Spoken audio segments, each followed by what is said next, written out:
In the last video, we covered adding geometries, materials, and setting up the grid in our simulation. In this video, we'll talk about field dynamics and the histories that we'll need. In any electromagnetic simulation, the electric and magnetic fields will be simulated automatically. We don't need to add anything here in the fields. However, to represent the signal of the antenna, we do need to add a current distribution here. To add a current distribution, right-click Current Distributions, and select Add Current Distribution, General Distributed Current. Here you can see the default distributed area that the current will be applied to.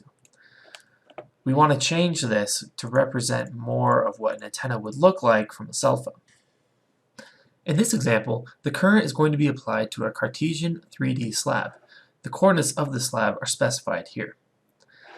This is a crude approximation of what an antenna might look like in a cell phone in a human hand.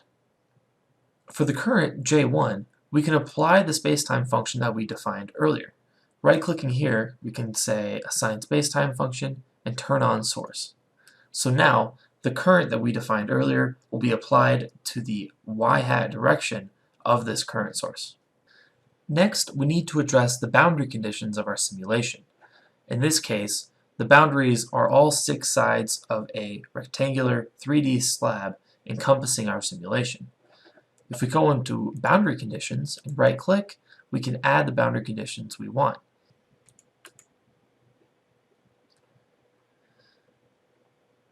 In this case, we assume our fields will be radiating into open space, so the boundary condition we want to use is the open boundary condition.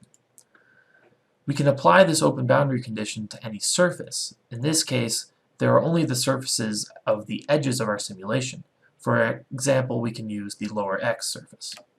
We want to add as many boundary conditions as there are surfaces of our simulation, so we need to add one for each lower X, lower Y, upper Y, etc.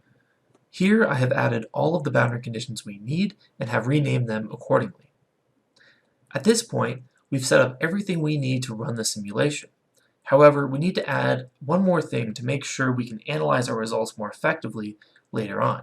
To compute the far-field radiation patterns of the antenna, it's important to add a Kirchhoff box around the edges of our simulation.